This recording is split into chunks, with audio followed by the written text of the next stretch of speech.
finding a positive step-by-step sum. Disregard this. This is noise. All we have to do is find the smallest number that exists in the cumulative sum, or the prefix sum. Example, -3, 2, -3, 4, 2. This becomes -1. This becomes -4. This is going to be the smallest item, the smallest number within this array. And we have 4 to it from here, 0, 2, etc. Whatever.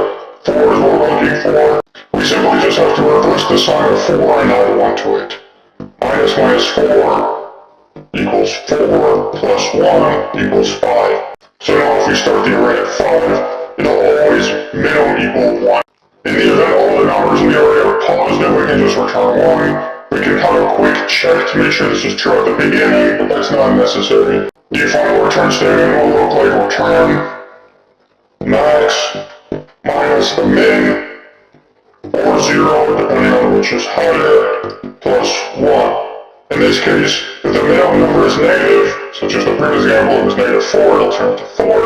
If it's a positive number, it'll turn into -1 here, and then we'll just return 0, or we'll return 4. We can add 1 here, add 1 here, this becomes 5, and this becomes 1. Start off with the minimum sum and the current sum, set them all equal to 0 for every element in nums.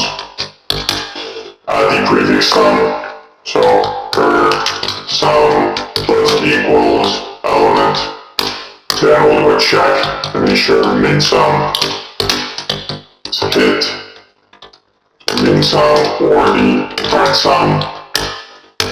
After this loop is done, we return max, or either the negative min sum or 0, and we add